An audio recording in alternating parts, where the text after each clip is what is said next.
मेरे प्रिय विद्यार्थियों नमस्कार। आपकी गणित की क्लास डीपीडी सर के साथ YouTube channel DP defence academy पर आप समस्त विद्यार्थियों का हार्दिक अभिनंदन और स्वागत है।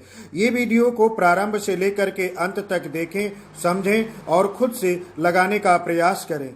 और वीडियो पसंद आए तो लाइक करें और अभी तक चैनल को सब्सक्राइब ना किया हो तो सब्सक्राइब करें, अपने मित्रों को शेयर करें।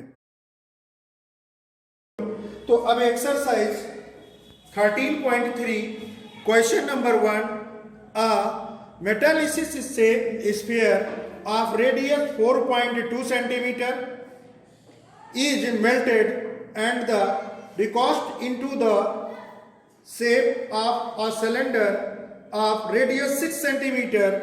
Find the height of the cylinder.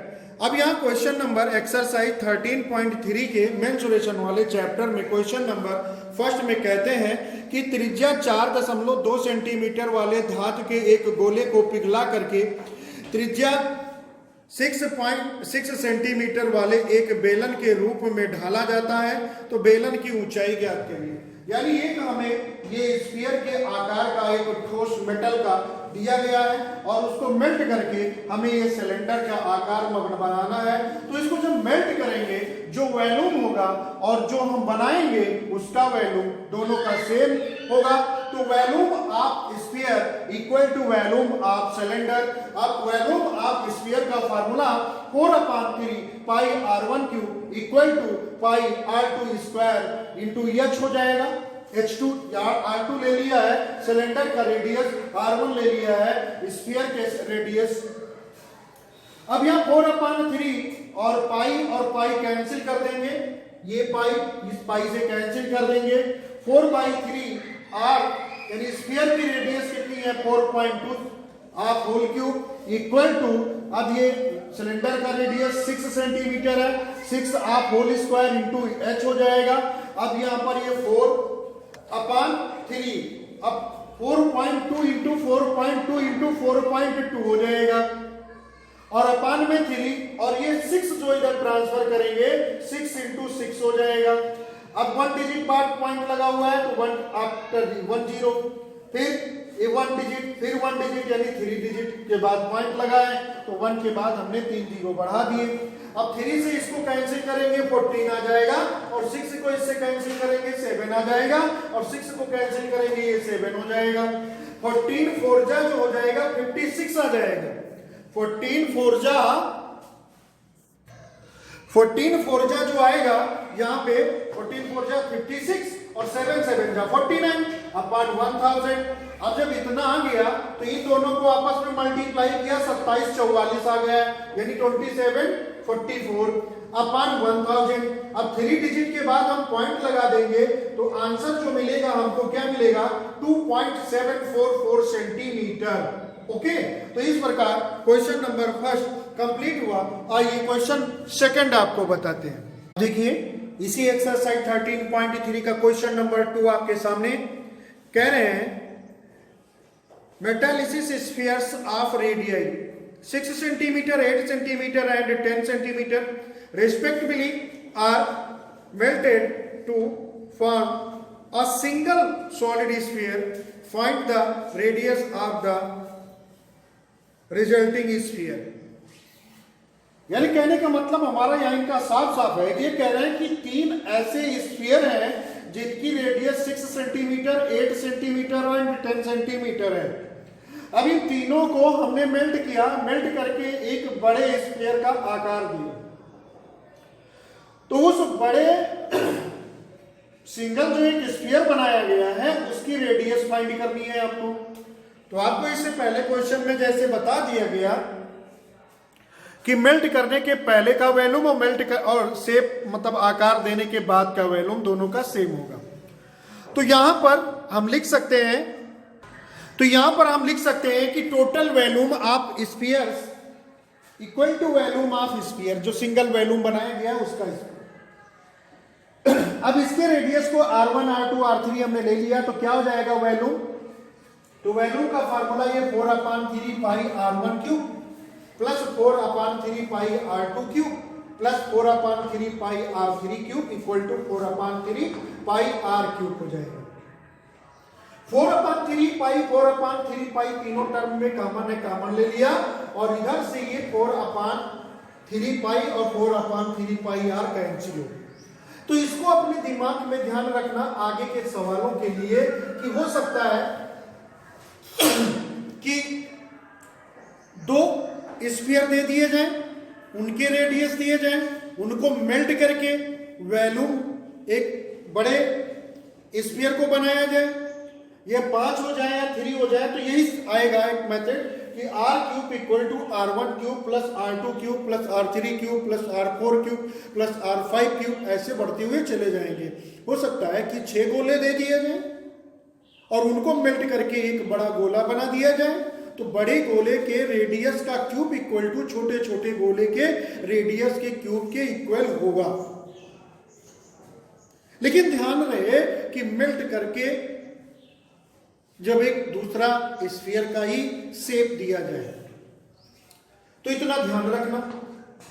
फिर क्या है, कुछ नहीं है, r³ इक्वल टू r1 की वैल्यू 6 सेंटीमीटर गिवन है, r2 की वैल्यू 8 सेंटीमीटर गिवन है और r3 की वैल्यू 10 सेंटीमीटर। अब इनका क्यूब कर देंगे तो 6 का क्यूब कितना हो जाएगा 260, 8 का क्यूब 512 और 10 का क्यूब 1000। इन तीनों को ऐड करते हैं तो 1728 आएगा। कितना आएगा? 1728 आएगा। 1728 अगर देखा जाए तो किसका क्यूब होता है? 12 का क्यूब होता है। किसका क्यूब होता है? 12 का क्यूब। अब ये क्यूब और ये क्यूब कैंसिल कर देंगे तो जो आपका बड़ा स्फीयर बना हुआ है सिंगल स्फीयर, उसकी रेडियस कितना हो जाएगा? 12 सेंटीमीटर हो जाएगा। यही आंसर आ जाएगा। अब आइए एक्सरसाइज का तीसरा question. Exercise 13.3 question number 3। A 20 meter deep well with diameter 7 meter is dug and the earth from the digging is the evenly separate out to from platform 22 meter by 14 meter. Find the height of the platform. ये कह रहे हैं कि एक हमने गहरे कुएं को खोदा और खोदने के बाद जो मिट्टी मिली उस मिट्टी से हमने एक चबूतरा बनाया। अब यहाँ पर इन्होंने उस कुएं की लंबाई यानी गहराई दे दी है और उस कुएं का डायमीटर 7 मीटर दे दिया है और उस जो प्लेटफॉर्म बना हुआ है उसकी जो लेंथ है वो 20 मीटर गिवन है और उसका जो ब्रेथ है यानी चौड़ाई जो है वो 14 मीटर गिवन है। तो हाइट फाइंड करो। मेरे भाई, जब हम यहाँ पर इस कुएं को खोदेंगे, खोद करके जो मिट्टी निकालेंगे उस मिट्टी का जो वैल्यूम होगा वो प्लेटफॉर्म जो बनाएंगे उस बने हुए प्लेटफॉर्म का भी वैल्यूम होगा। अब तो यहाँ पे हम जान सकते हैं, कह सकते हैं कि वैल्यूम ऑफ वेल मीन्स कुएं का आयतन, कुएं का आयतन, volume of well, volume of platform, यानी दोनों का जो है वैल्यूम सेम होगा। अब जो प्लेटफॉर्म बनाया गया है वह प्लेटफॉर्म क्यूबाइड के साइज का बनाया गया है और जो डीप यानी कुआं खोदा गया है वो सिलेंड्रिकल आकार का खोदा गया है। तो सिलेंडर के वैल्यूम का फार्मूला यानी बेलन के आयतन का formula pi are square h equal to घनाभ यानी क्यूबाइड का वैल्यूम का formula L into b into h हो जाएगा।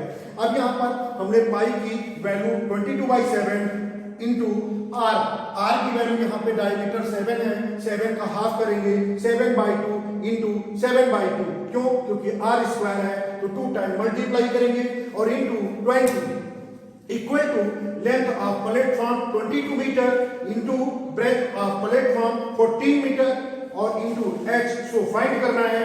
अब यहाँ पर देखिएगा 7 से 7 कैंसिल किया और फिर उसके बाद में 2 10 जा 2 5 जा और 22 को 22 से कैंसिल किया, 7 1 जा 7 और 7 2 जा 14। अब सो इधर देखेंगे कि ओनली 5 इक्वल टू और 2 इंटू एच हो जाएगा, 2 इंटू एच हो जाएगा। अब यहाँ पे 2 को इधर ट्रांसफर कर देंगे तो 5/2 हो जाएगा। तो डिवाइड करेंगे तो कितना आ जाएगा 2.5 मीटर। ये आपका आंसर आ जाएगा। Question number 3। आइए question number 4। Question number 4 exercise 13.3 a well of diameter 3 meter is dug 14 meter deep. The earth taken out of it has been separate evenly all around it in the shape of a circular ring up with 4 meter to from an embankment. Find the height of the embankment. यानी इस question में कह रहे हैं कि एक कुआं जो है, गहरा कुआं खोदा गया और खोदने के बाद उस कुएं की जो मिट्टी हुई उससे हमने एक बांध बनाया, बांध उस कुएं के चारों तरफ अराउंड बनाया गया। अब आपको यहाँ पर उस चबूतरे का आपको हाइट फाइंड करनी है और उसकी चौड़ाई आपको 4 मीटर गिवन है। कितना? 4 मीटर गिवन है और उसका जो डायमीटर है कुएं का वो 3 मीटर आपको गिवन है और कुएं की जो हाइट है वो 14 मीटर। यानी अब यहां पर देखा जाए तो ये डायमीटर हुआ तो इसकी ये इतनी जो है रेडियस हो जाएगी, कितना हो जाएगा? 3/2 हो जाएगा और ये 4 है। यानी टोटल अगर यहां से लेकर के ये देखी जाए रेडियस तो 3/2 प्लस 4, 3/2 प्लस 4 यानी 3/2 प्लस 4 अगर ऐड करेंगे तो कितना मिलेगा हमको? 11/2 मीटर। यानी कुएं और एम्बैंकमेंट की चौड़ाई दोनों मिलाकर के टोटल ये रेडियस और कुएं की यानी वेल की जो रेडियस होगी वो 3/2 मीटर गिवन है और वेल की जो हाइट है वो 14 मीटर गिवन है और जो एम्बैंकमेंट की हाइट है उसको हमने कैपिटल H मान लिया है। अब यहां पर देखा जाए तो हम सबसे पहले एम्बैंकमेंट की एरिया या कुएं का वॉल्यूम या कुएं की वॉल्यूम, तो यहां पर हमने वॉल्यूम ऑफ वेल, अब ये सिलेंड्रिकल किस साइज का है तो क्या फाइंड कर लगाएंगे? पाई आर स्क्वायर एच लगाएंगे। पाई रहेगा, आर की वैल्यू 3/2 इंटू 3/2 क्योंकि आर स्क्वायर है तो 2 टाइम मल्टीप्लाई करेंगे इंटू 14 मीटर जो कुएं की हाइट है तो गहराई है डी। तो अब यहां पर अगर देखा जाए तो 2 14 कैंसिल करेंगे 7 आ जाएगा, 3 3 जा 9 इंटू 7/2 इतने मीटर क्यूब आ जाएगा volume of well, volume of well. अब इसी प्रकार वॉल्यूम ऑफ एम्बैंकमेंट का फाइंड करेंगे यानी बांध का आयतन निकालेंगे तो क्या हो जाएगा? अब इसमें देखिएगा जो इंटरनली और आउटर और इंटर दोनों का radius pi are square H आयतन हो गया पूरे का और उसमें से हम इतना पाई आर स्क्वायर एच निकाल देंगे क्योंकि कुआं है, गड्ढा खोदा गया है तो कुएं की मिट्टी को निकाल देंगे इतना। तो क्या हो जाएगा? पाई एच कॉमन ले लेंगे, capital R square minus small R square हो जाएगा। तो pi H into capital R की वैल्यू हम निकाल चुके हैं 11/2 whole square minus small R की वैल्यू 3/2 होल स्क्वायर। अब इसमें a square minus b square का फॉर्मूला अप्लाई करेंगे 11/2 प्लस 3/2 वन ब्रैकेट में, सेकेंड ब्रैकेट में 11/2 माइनस 3/2। अब 11/2 प्लस 3/2 ऐड करेंगे 14/2, 11/2 माइनस 3/2 करेंगे 8/2 और 2 से इसको कैंसिल करेंगे 7 आएगा, 2 से इसको कैंसिल करेंगे 4 आ जाएगा। यानी यहां पर अगर देखा जाए तो एम्बैंकमेंट की जो वॉल्यूम है वो pi capital H into 7 into 4 metre cube आ जाएगा। अब यहां पर देखें तो हम कह सकते हैं कि वॉल्यूम ऑफ वेल और वॉल्यूम ऑफ एम्बैंकमेंट दोनों की वॉल्यूम सेम होगी। तो वेल की वॉल्यूम हमने पाई इंटू 9 इंटू 7/2 फाइंड किए थे और जो वॉल्यूम ऑफ एम्बैंकमेंट की volume pi into H into 7 into 4 find किए थे। पाई से पाई कैंसिल करेंगे, 7 को 7 से कैंसिल करेंगे। इस प्रकार अगर देखते हैं तो हमारे यहाँ जो बचेगा 4 इंटू कैपिटल H बचेगा और इधर जो है 9/2 बचेगा। 4 को ट्रांसफर करेंगे तो कैपिटल H इक्वल टू 9/8। अब कैपिटल H की वैल्यू डिवाइड करके फाइंड करेंगे 8 1 जा और फिर उसके बाद जो रिमाइंडर बचा 1 पॉइंट लगाएंगे 10 होगा। 8 1 जा 8 कैंसिल करेंगे, फिर उसके बाद में 2 बचा 20 हुआ, 8 2 जा 16, फिर उसके बाद में 4 बचा 40 हो गया 8 5 जा, यानी इस प्रकार के जो इम्बैंकमेंट यानी जो बांध बनाया गया है उस बांध की जो हाइट यानी ऊंचाई होगी वो 1.125 मीटर होगी। It's okay. Next question. My dear students, आपके गणित के क्लास डीपीडी सर के साथ YouTube channel DP defence academy पर समस्त विद्यार्थियों का तहे दिल से स्वागत करते हुए आपसे रिक्वेस्ट कर रहे हैं कि यदि आप अभी अपने इस चैनल को सब्सक्राइब ना किए हों तो सब्सक्राइब करें, वीडियो पसंद आए तो लाइक करें, अपने मित्रों को शेयर करते रहिए। जय हिंद, जय भारत।